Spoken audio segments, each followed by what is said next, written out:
Generations after Caesar's death, a virus attacked the planet, wiping out nearly all of human civilization, leaving it almost destroyed. Those lucky enough to survive degenerated and began living in wild herds, called echo by the apes, meaning remnants. Meanwhile, the apes grew more intelligent, forming various clans living in different regions. Noah, a chimpanzee, lives in a peaceful valley with his clan. His clan has a tradition of raising and taming eagles, using them to help with daily tasks like gathering food. So, every grown chimpanzee must learn to tame a bird to prepare for their own ceremony. Noah and his friends, Anaya and Suna, went to watch an eagle's nest. Coming from a family of apes, known for their discipline and morals, since childhood, they were strictly and meticulously trained. Taming eagles is an essential part of the clan. When the mother eagle flew away, they sneaked in. However, the clan had a rule that one egg must be left in the nest. There were only 3 eggs in this nest, so Noah decided to let his 2 friends take theirs first. Then he aimed for another nest nearby, though it was farther away from the mountain. Noah, being clever and resourceful, quickly found a metal rod and used it to swing across to the other side. Finally, he reached the nest. Just as he was about to grab an egg and head home, the mother eagle returned. It angrily attacked Noah, causing him to fall onto a rocky ledge below. His 2 friends quickly followed, trying to help him. "Don't give up. We're almost there to catch you." Noah dangled over the abyss. Luckily, he grabbed onto a metal rod. He smiled at the egg in his hand. The 3 descended the mountain and spotted someone lurking near their horses. Suna threw a rock at the figure. The creature ran away. All 3 chased after it into an abandoned tunnel. Noah stopped Anaya, fearing it might be from the other side of the valley. Despite this, he still wanted to explore inside. The other 2 apes reluctantly followed Anaya. Suddenly, a loud roar startled them, scaring the trio. They grabbed the creature's claw, and then bolted out as fast as they could. They jumped onto their horses and galloped back home. Upon arriving at the village, the children immediately swarmed them, asking about the trip. They were excited and curious about the outside world. The trio showed them their eagle eggs. I mean eagle eggs, not the eggs in their pants. Anaya's egg got snatched away, so he chased after the children, giving them a playful scolding. "No matter where you are, there will always be mischievous kids." His mother was proud of Noah. "You are truly my son."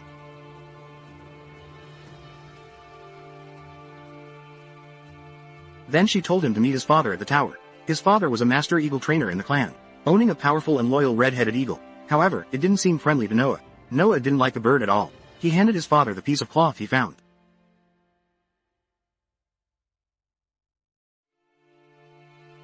His father became tense. "Did you go to the other side of the valley?" Noah insisted he hadn't. After smelling it, his father realized it belonged to an echo, a wild human. His father thought Noah had crossed the valley, which was forbidden by the clan. But his father accused him of lying. At that moment, a warrior from the clan named Hoja praised Noah's climbing skills. After hearing that Noah had reached the mountain's peak to retrieve an egg, after meeting his father, Noah felt sad. His 2 friends came to comfort him.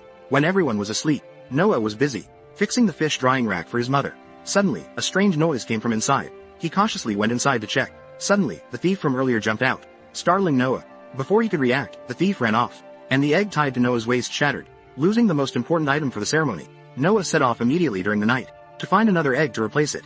Unexpectedly, after traveling a short distance, Noah heard a strange noise. He dismounted and went inside to investigate, seeing a fire indicating someone was there. But nearby were large bodies wearing masks. As Noah approached to check, Hoja appeared from behind. He could only say, "There's more,"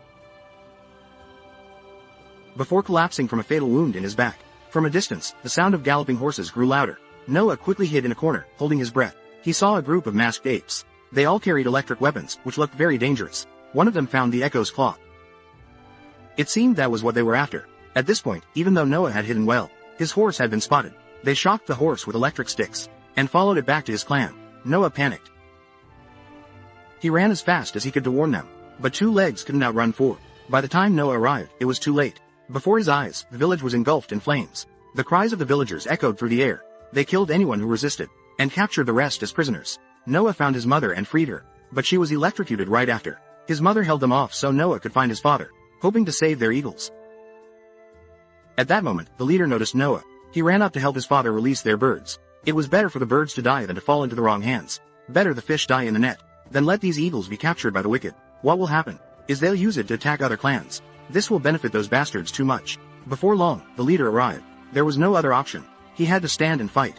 But this guy was like an ox, a beast in every sense. He grabbed a stick and attacked him, but was immediately knocked away. Then the leader shocked him with the electric stick. Noah tried to ambush him from above, but being half the size of his opponent, combined with the leader's ruthless tactics, wearing the mask, Noah's agility was no match. He was shocked, sent flying to the ground. The leader pinned Noah under his foot. To save his son, his father rushed with all his strength and knocked the leader off. But the leader quickly retaliated with punches, killing Noah's father. Noah couldn't bear it. He leapt onto the leader, throwing punches. But it was useless against the brute. Before throwing Noah from the tower, he grabbed onto a rope to climb back up, only to see his father's final moments. The leader cut the rope, sending Noah crashing down. The next morning, Noah woke up, surrounded by devastation. The bodies of his clan were scattered everywhere. The rest had been captured. Noah saw his father's eagle. He went over and found his father's body. Noah cried in agony. He built a grave for his father, vowing to him that he would find their clan and bring them home. And blood must be repaid with blood. If not, he swore he would no longer be an ape. Noah took a broken electric stick, and with one last glance at his homeland, he set off to rescue his clan. He crossed the forbidden tunnel, following the tracks of the horses above. His father's eagle followed closely, all the way.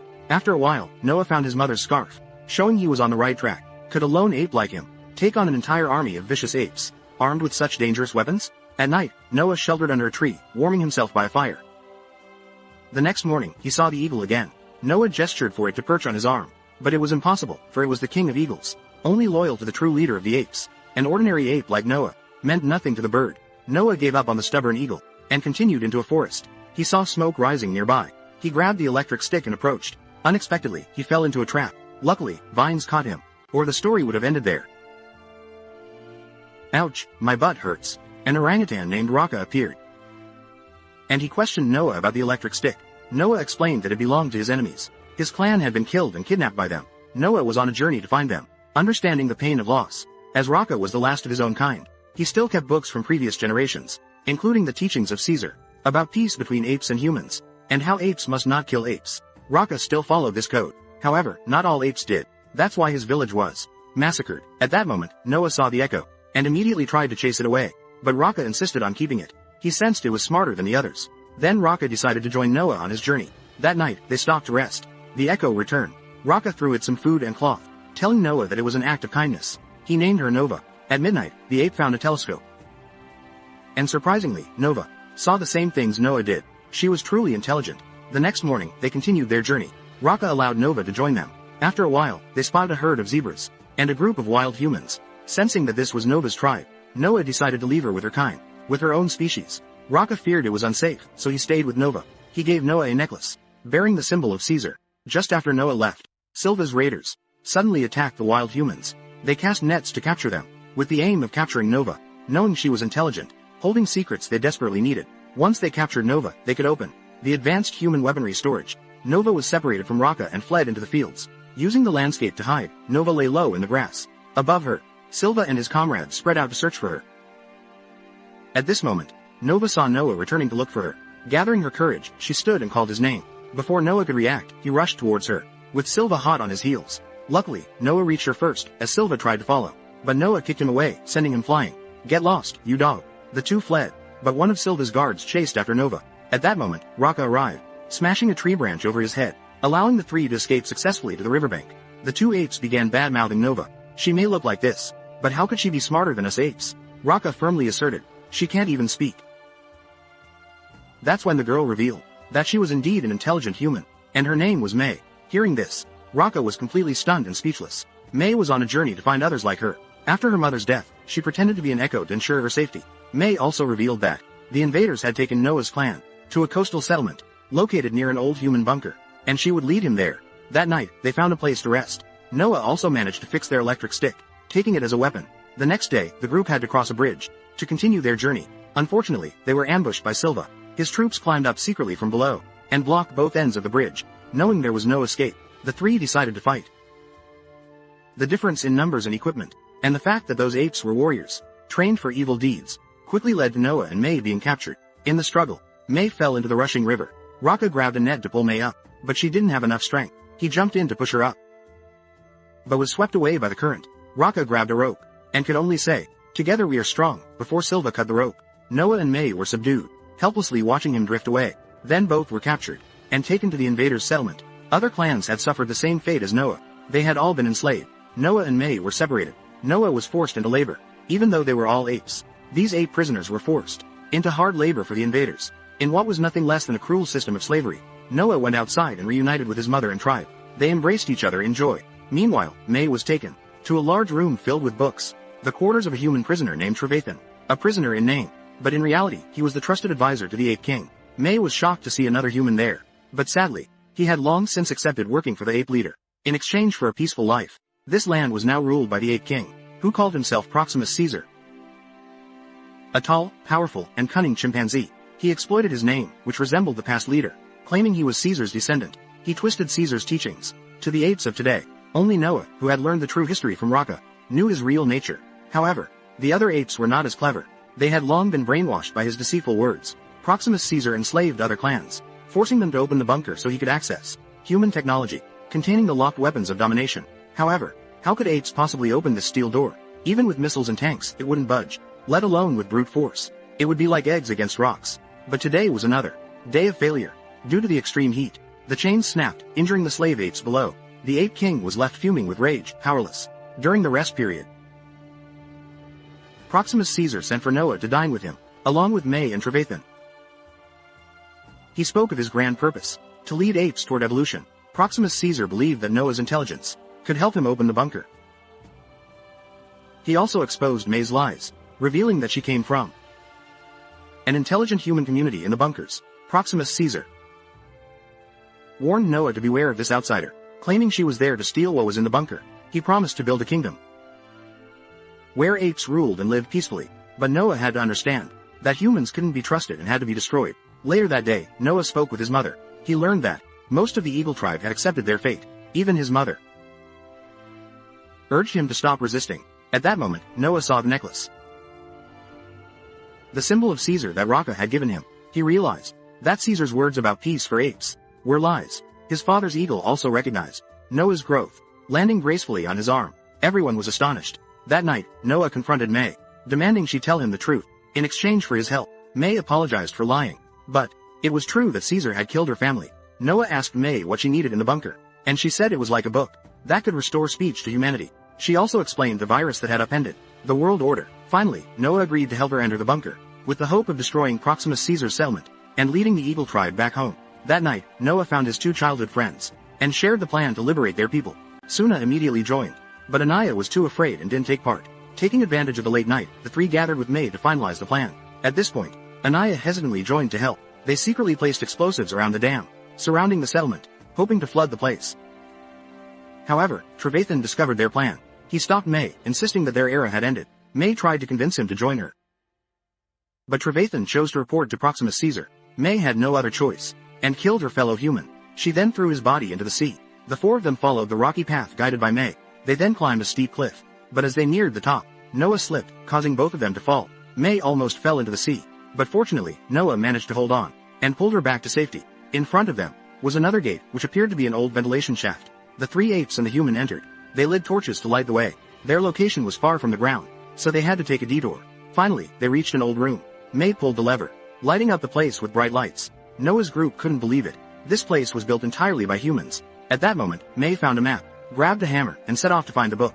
She told Noah's group to wait there. With time to spare, the three decided to explore the place. They saw human-made intricate items, including old picture books, depicting the era when humans were still the dominant species, and apes were locked in zoo cages. Meanwhile, May reached a secret bunker. She retrieved a portable hard drive containing vital information. Next to it were countless firearms and ammunition. On the other side, the apes were engrossed in the zoo books, furious at seeing themselves as humans' playthings. They were filled with anger. At that moment, May returned, and the group quickly left the area. They reached the bunker door. May activated the switch to open the door, but suddenly, it opened in the opposite direction. Silva and his tribe appeared.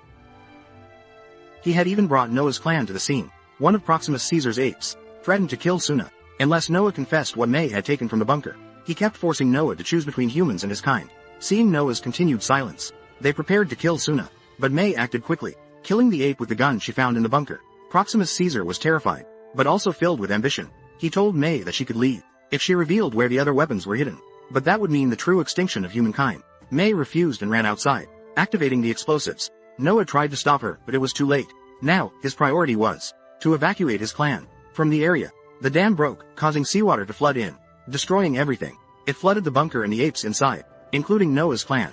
The cowardly Ape King in his fear of death, pushed his own kind into harm's way to escape. Noah stood outside, watching the scene unfold, then fled from the settlement, while the apes inside were being swept away by the water, struggling and shouting in chaos. Everyone tried to climb to the upper levels, to escape the flood, but Noah's mother was swept away. Noah rushed along the shore and fortunately grabbed her hand. Relying on his memory, Noah helped guide everyone to safety. But suddenly, Silva began to chase him. Noah quickly climbed through the pipes, using his agility, to ambush Silva with a kick.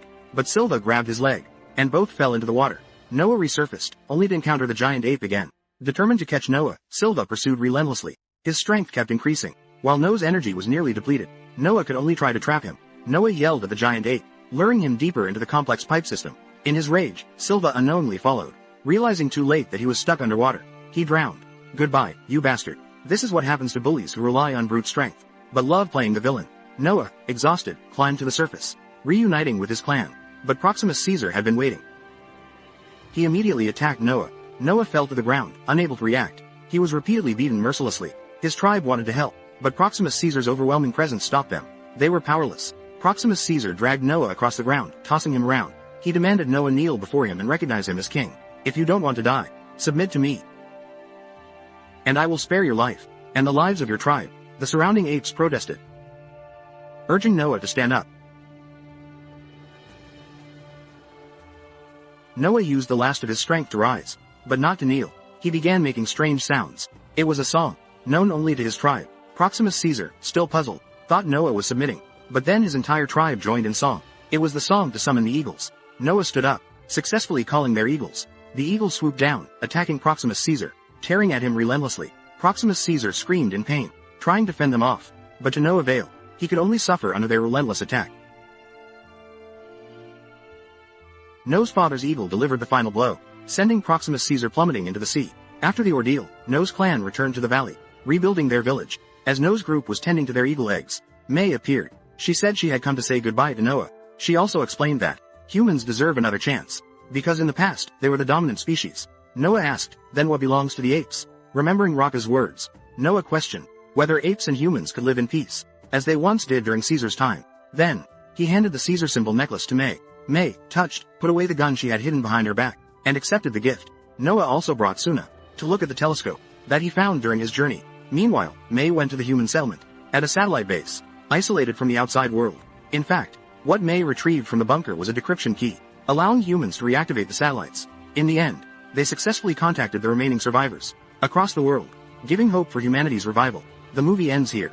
Thank you all for watching. If you liked it, please leave a like and subscribe. If you didn't enjoy it, leave a comment to let me know.